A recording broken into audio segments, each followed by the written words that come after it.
Hey everybody, welcome to Fantasy R&R. This is your host Ryan. And I'm Rob. And welcome back to Fantasy Baseball 2023.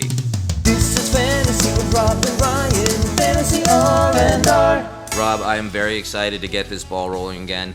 Obviously, we mostly just cover football and baseball during the fantasy football and baseball seasons. So we've taken a little bit of a hiatus since the Super Bowl and all that kind of stuff. But here we are back again now that spring training's wrapped up. Season's about to start. We're opening Fenway March 30th, hosting the Baltimore Orioles. I'm part of the Sandlot League now with you guys, so we're going to have a whole lot more to talk about on a personal level and give some real-time action about how we're making moves in these leagues.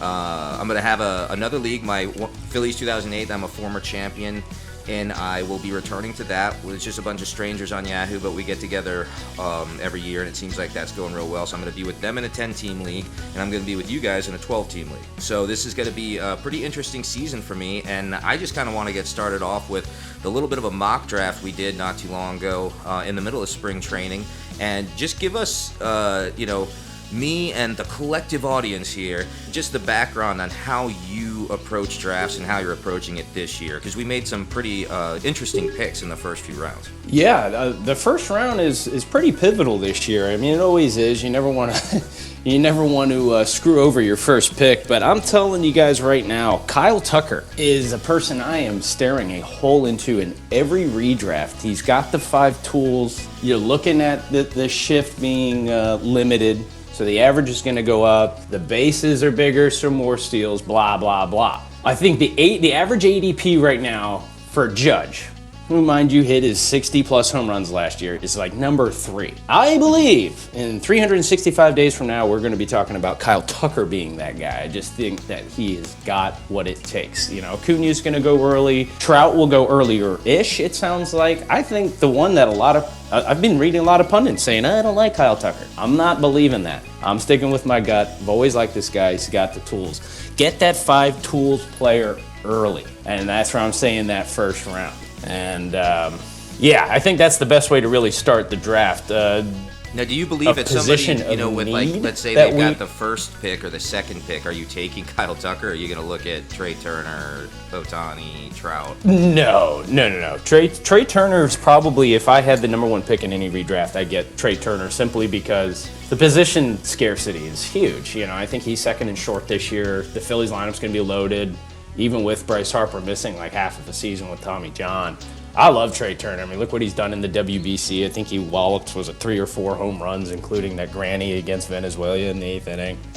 No, I'm not reaching for Kyle Tucker, but I love my shares of Kyle Tucker everywhere I can get him. Yeah, so we took him at 6 overall, and right now Yahoo does have him pre-ranked at 6 and season ranked 6 as of now before the start of the season. So, I mean, I guess that's dead on for what our mock draft was right there. Now, we obviously, he fouled a ball off his ankle in the World Classic, but they're saying he's going to be fine to start the season, so there should be no worries there. I think you could safely take him where we took him. About that, the next few rounds, what were we looking at here? Because I know you're a pitcher-heavy kind of guy when you do your drafts. Yeah, no, I love pitchers, but there is so many pitchers. I've never been that guy who, again, looking at a redraft, or the mock draft that we did. I think the first one we took was like Zach Gallen. And I believe he was, had to be 5th or 6th round. I mean, I really go heavy bats. But the one thing, that's what I was just about to get into, is position scarcity, as we were talking about with Trey Turner. Shortstop is bad. Third base is the worst. This is probably the worst I feel like I've seen any position not named catcher. Whereas the only third baseman I really want, and I say get them like 2nd round, Jose Ramirez, which you're not going to I even love Jose Ramirez, again, the 5 toolsy player. I love Jose Ramirez in the 1st round. Like, I probably even contemplate taking Jose Ramirez over Aaron Judge. So get third base quick. You got Jose Ramirez, you have Austin Riley, have Rafael Devers, Manny Machado, and then there is just a monster drop-off at the position. Shortstop, there's a couple sprinkled here and there. I always want to say that. Jeremy Pena is a guy I've been looking at that you can get cheap. Really good chance to be batting leadoff and what might be, top 5 offense easy, with Houston. But get third base quick. And speaking of Austin Riley, I love him even at the 2nd round price, but Matt Olson is a guy that I think we took both in the mock draft, if I'm not mistaken. I just think with the shift and everything, Matt Olson has prestigious power. That right field wall at Truist Park, I mean, he's just going to be launching bombs. And he's been doing it in spring training. He even said it was nice having a natural spring training last year. It was a lot of the trade speculation. Then you go to Atlanta, and he kind of faltered. He wasn't as good as a lot of people thought he would be. This will be the year that Matt Olson is that good. So, I think he flirts with 40 easy, 40 home runs easy. And I'm interested to hear your perspective on this, being the Riley guy. I mean, they have Bobby Witt ranked above him this year at the start of the season. Are you seeing that going somewhere with all the hype that was behind Bobby Witt being available at third base? I love both. Yeah, I love both. I think Witt's going to be ranked that high because of the steals, but I think I do like Austin Riley better because of the lineup. I mean, the Braves are just absolutely stacked. And again, they do play in one of the more homer-friendly parks. And like I said, with Matt Olson approaching 40, it would not shock me if Austin Riley does the same thing. The guy has just silly power. Mm-hmm. Yeah. And I'm just a huge Austin Riley guy. And obviously after that, you're going to see some names that are going to be acceptable for your team, like later down the line. Like, this really depends on where you draft, because, Bregman is going to be probably rostered in every league. Muncy's going to be probably rostered in almost every league. And then you're talking about guys that you can just kind of get away with, like, Justin Turner is going to be on the Red Sox this year, and, he's acceptable to put into your lineup, but obviously not a top choice.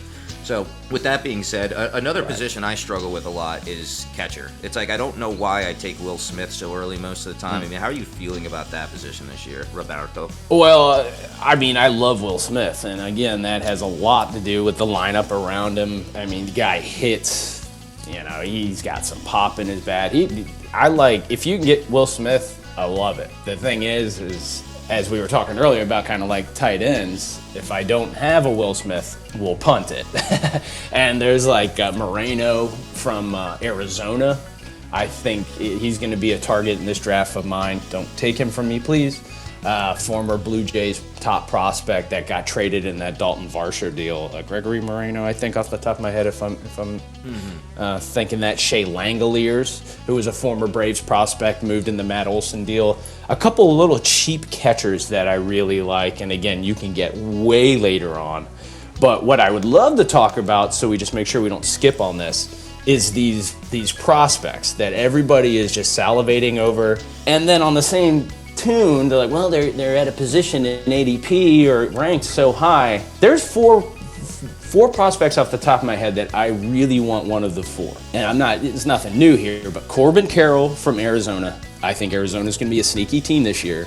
I think Corbin Carroll is J-Rod 2.0. Gunnar Henderson for Baltimore. Michael Harris II is not, I don't think he won Rookie of the Year. So he's not technically a rookie. I just love Michael. I love Michael Harris's game. And then Wander Franco. Don't just go sour on Wander Franco because he wasn't the Wander Franco everybody wanted him to be. But I love those four guys. And on the heels of that, there's like guys like Riley Green, Josh Jung, Spencer Torkelson. Like, guys, don't forget about just because they stumbled, their rookie year. There's just a handful of names of guys that I literally want one of those few dudes on my team. Right, easy, yeah. Easy, I remember easy. Ross talking about Torkelson. You were also talking about that Miami pitcher a lot last year, Max Meyer. Yeah, Max Meyer, who unfortunately went down with injury. But speaking of the Marlins, their pitching staff is somebody I would love one of anybody. Edward Cabrera is a name that's been coming to my mind. I know we had talked about him a little bit. He's expected to win the 5th spot with the Marlins, and this is a dude you can get at a very high discount right now. I think in Yahoo, his rank's like a 250, 260. This guy has the makings of being a really, really great pitcher. I mean, he threw a freaking gem in Colorado last year, and that was like kind of his introduction. I was like, oh, who is this guy? That's not a lot of people can do that. Pretty good. A couple other names that I wrote down. Andrew Vaughn is a dude, if you want to punt first base, Andrew Vaughn, I think, is going to be the prototypical post-hype sleeper. This guy went to LSU. They said when he was drafted, he was the best MLB-ready bat already in college. His bat was going to play. What did they do with him? Very similar to what the Braves had to do with Austin Riley at the time, is they had to put him out in left field, an unnatural position. And Andrew Vaughn has kind of stumbled. He hasn't really done that great. Well, now with Jose Abreu going to Houston, they're going to put Andrew Vaughn in his natural position at first base. And again, similar to Austin Riley, for whatever reason, when they brought him to his natural position, Austin Riley at third, he took off. Never mind, he came up, pounded a ton of home runs, but then was striking out like nonstop. And he said it became a mental thing with him. I'm not going to be shocked if Andrew Vaughn takes that kind of Austin Riley leap this year. And that's a dude who batting in the middle of a very good White Sox lineup. You're getting a guy hitting 30 home runs, 100 RBI, potentially batting a 300 rank of 130 or something. I mean, that's crazy. I mean, you think about that, that's technically first round production. You know what I mean?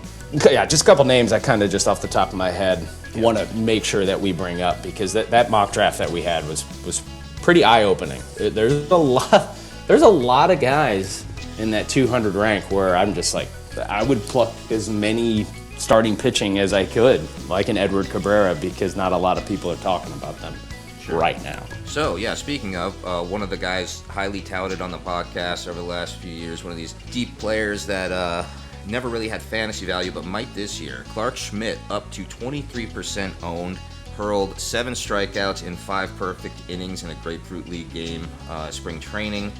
It looks like he's going to make the Yankees starting rotation, and he'll be available as a starting pitcher and relief pitcher at the moment on fantasy draft boards. All things considered, let's talk about like the Sandlot, for example. This is a league where in your league you're doing 8 keepers. And what's the max roster size? It's 27. It's whatever it is now in baseball. I actually have the number. Right. So we're the going to way it is. Yeah, we're going to be going 19 rounds of players, but obviously the top players are not going to be available. Everybody's keeping them. Where do you see Schmidt falling that I could snag him this year with a group of guys like yourselves? Oh, I guarantee you, outside of me and you, and the reason I know him is because of you, I guarantee you the last pick, he's going to be sitting there. I'm not sure I feel outside of somebody doing their homework and realizing that too. Yeah, I should have said that. That's right. Me, you, and your pops. Or your brother doing something zany. Like your brother always, real quick, on a side note, your brother Ross, year in and year out, always has a pick. I just makes me want to just shout laughing, because I'm just like, dude, what are you doing? I remember one year he took Avisail Garcia, and I think it was the 3rd round. And I look at him, and he was like ranked like a 150 or something. I'm just staring at him. I'm like, Ross, what was that? And verbatim, he says, yeah, I read an article. He's supposed to be like Mini Miggy. Avisail Garcia today resides on the Marlins and has nowhere near the profile of what Miggy was. I'll never forget that year. You can always bring that. It's a nice little Sandlot joke for you. But by the way, the league, I think it's either just 12th or 13th year being a dynasty. And we used to keep 6. $100 buy-in. A lot of fun. Super, super, super excited to have you, Ryan. And it's a good league. 12-team, and everybody is into it. Well, that's the thing. I know how dangerous everybody in this league can be. This is true gambling. $100 down to just try my luck. And I'm a big baseball guy. I grew up watching it, playing it, collecting cards. Got out of sports for a while. And then once I jumped back in, it was pretty much right into UFC, MMA, boxing, and then eventually getting way back into football. But now I'm starting to, slowly love baseball, here in Boston, working at Fenway and all that stuff. It's a treat. Who knows? I might see Clark Schmidt this year here at Fenway, but I'm a huge fan of this guy. I got his autographs and some of his rookie cards and stuff. He is a little older now, 27. It's taken him a while to get through the league. He has had a surgery. He's been brought up very slowly and just peppered in, mostly in middle relief situations. But this dude has one of the nastiest breaking balls I've ever seen in my life. I'm not even talking about like, oh, it's almost like this pitcher, it's almost like that pitcher.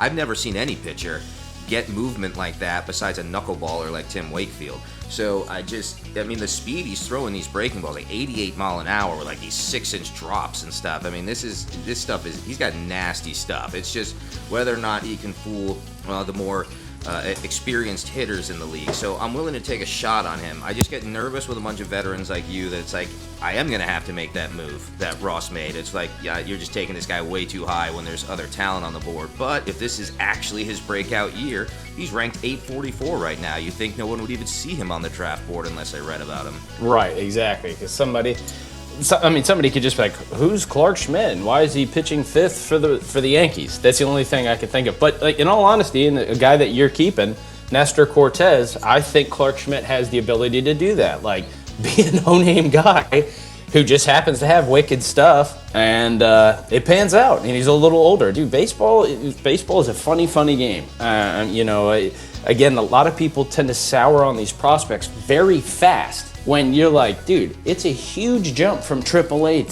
to the majors. It's just like the same thing with college and the NFL. It doesn't transition right away. And to be on top of guys like your Clark Schmidts, dude, that's what it's all about. Austin Riley's, like we were talking about earlier, is my guy because I was like, yo, this guy is just straight pounding the shit out of the baseball. He just needs to learns patience, and what happens? He's, again, top 4 third baseman in all of baseball. And with that, I mean, let's close out this podcast, the first of many for baseball season. I can't wait. Rob, get up to Boston. Let's go to Fenway. Everybody, play ball!